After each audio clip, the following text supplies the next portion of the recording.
Well, hello, my loyal followers. As we approach the end of the coronavirus pandemic and a return to normalcy, I truly hope that each one of you has found the time to self-reflect and refine, to pursue a new hobby or an old passion that you had neglected. What have I been doing all this time, you ask? Well, I'll tell you.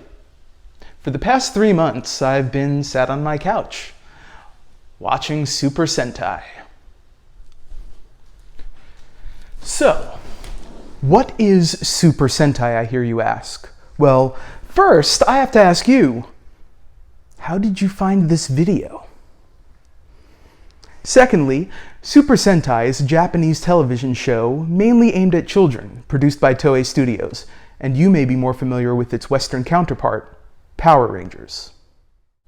The basic premise of both shows is that a group of people are given the ability to transform into motorcycle helmet and spandex-clad superheroes to face an evil threat. Now, make no mistake, although they share the same DNA, Sentai and Power Rangers are not the same show. Power Rangers is more a remix of Sentai than it is a direct adaptation. One of the biggest differences is the continuity between seasons.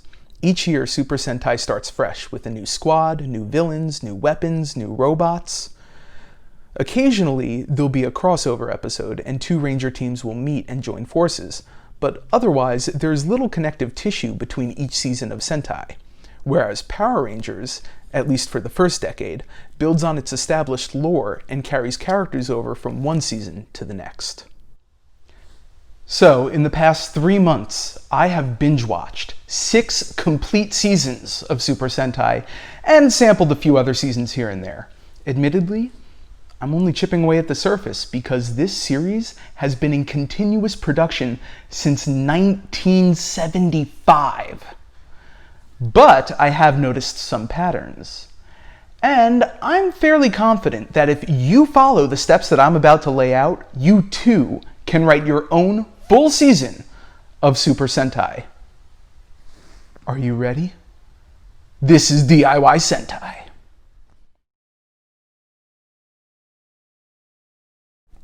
The first thing you're going to need to create your own series of Super Sentai is a theme.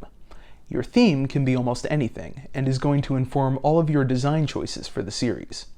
Here are some examples of themes that Toei has used in the past: birds, dinosaurs, Chinese mythology, ninjas, cars, ancient civilizations, digital technology, playing cards, trains, Lord of the Rings, samurai, pirates, dinosaurs again. They'll come back to this one every time the ratings slip. There's even an American fan series on YouTube where the theme is musical instruments. It really can be anything. Now that you've got your theme, we need a group of villains. This group can be in some way related to the theme. There's usually 3 to 5 core villains stashed away in a secret lair, hatching schemes, trying to take over the world. Usually, 1 or 2 of these characters are human in appearance, while the others are rubber-suited monsters. 6 bad guys is almost too many characters clogging up the screen, and 2 is too few because they'll only have each other to talk to. The only group I can think of that had no human characters was the Paranoia from O-Ranger.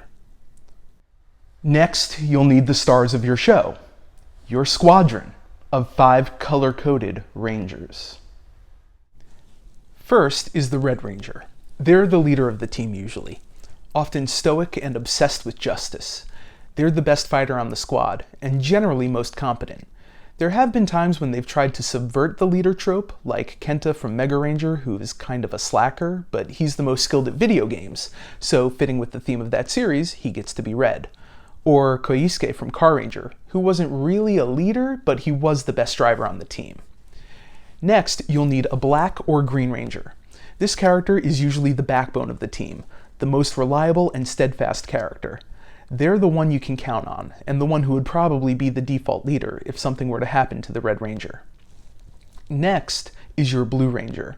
This is usually the youngest character on the team. They're the misfit within the group. Sometimes brash or hot-headed, they're the one most likely to try to face the enemy on their own and get their butt handed to them. Next is your Yellow Ranger. If black or green is the backbone of the team, the Yellow Ranger is the heart. They're the friendly one, the team player, the one that everyone gets along with. They're also usually the fastest for some reason. And finally, you'll need a pink or white ranger. Unfortunately, in many years gone by, the function of this ranger has been to be the girl. Even though now, more often than not, either the blue or yellow ranger will also be a woman, in many series, especially the older ones, the pink or white ranger was the only female on the team, and served little narrative purpose other than being a woman. Nowadays, the pink or white ranger will simply be the more girly of the women on the team. She's the one obsessed with cute things like shopping or sweets or helping animals. You know, girl stuff. But lately, they also get to be a more developed character, just one who happens to enjoy cute things.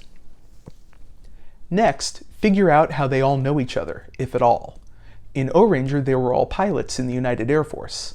In Zyuranger, they were warriors from an ancient civilization. In Jetman, they were random and didn't know each other at all and had a really hard time working together. In Car Ranger, they all worked at the same auto shop and had been friends for a long time. In Bioman, Kaku Ranger, and Gingaman, they were all descendants of another group of heroes. You have many options. My personal favorite, D.I.Y Ranger, they were all from different walks of life, but they had latent ki power, which their mentor sought out and taught them to use. Which brings us right to... Now that you got your heroes and villains figured out, it's time to think up a mentor character. Someone who can teach the heroes about their powers, show them the ropes, help them find or build mechs. Once again, you should use your theme to help figure out who this character is. If your ranger's powers come from the military, like in Jetman, O-Ranger, or Mega Ranger, this is the person who's in charge of that division of the armed forces. In Zyuranger, which was more mystical, it was the wizard Barza, and D.I.Y Ranger had the kung fu warrior, Master Kaku. Now that our main cast is filled out, we'll need whatever device they're going to use to henshin, or transform. The most common device seems to be wrist morphers, but there have also been belt buckles, cell phones, swords, guns, baseballs, whatever the hell the Kaku changer is supposed to be. It gets pretty weird, so whatever your theme allows, just go with it. Perfect example is that Car Ranger has cars, so their wrist morpher needs a car key to activate. Now it's time to think about firepower. First, your team is going to need some kind of common weapon, something that everybody can carry one of, like a sword or a laser gun. In the case of D.I.Y Ranger, each member had an awesome bow staff, but it's even cooler if the weapon is something that can do its own transformation, like how the Zyuranger's daggers flip to turn into blasters, or how O-Ranger had battle poles that they could combine with the blaster to make a bigger, more powerful blaster. Next, we're going to need something just a little more personal, specialized weapons. If it goes with the theme, awesome, but these really can be any type of weapon as long as each ranger gets something different and the Red Ranger has a sword. Red Rangers always get swords, even if the common weapon is also a sword and now they have two and it's redundant. Also, if you can design these in a way that they all link together to make a laser rifle, you have hit the trifecta of Sentai weaponry. Next, you need mooks. Mooks are the blanket term for those can't-tell-them-apart henchmen that try and fail each episode to overwhelm the Rangers with their numbers. They're usually just stuntmen in spandex with goofy masks. Masks so goofy that when it comes time to adapt the show for American TV, they throw out these scenes entirely. From here, you're going to need 40 to 50 rubber-suited monsters, depending on how many episodes you need to fill.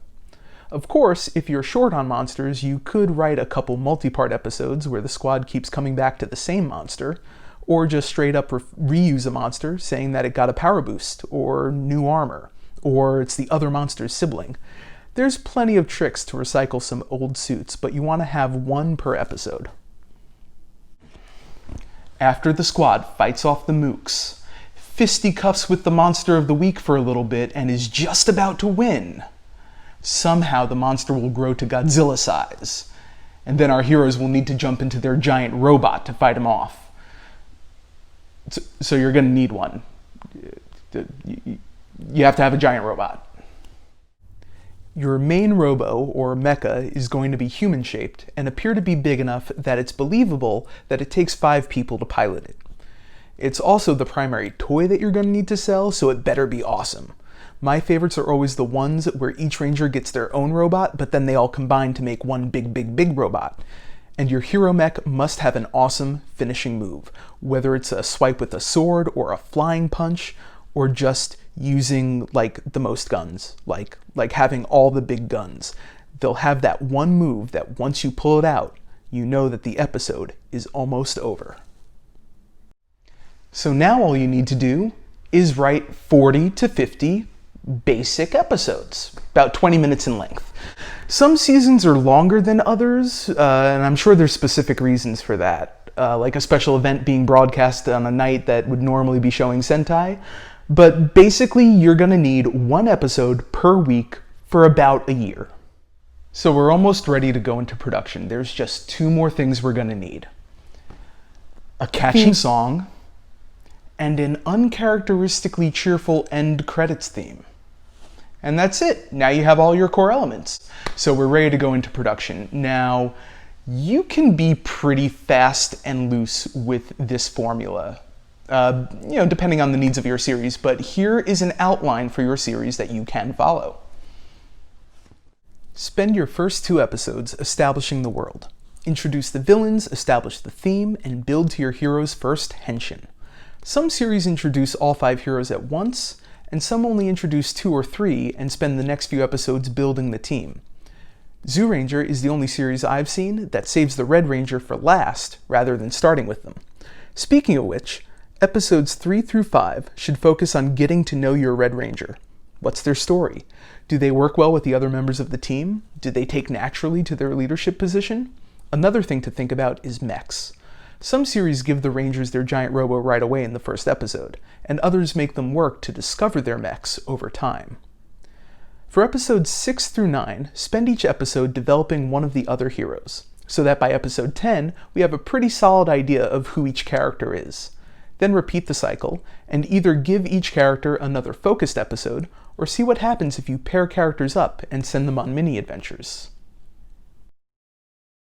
Now, around episode 16 is where you want to shake things up a bit. That can be by introducing a 6th Ranger or a helper character, or maybe the main villain isn't who you thought.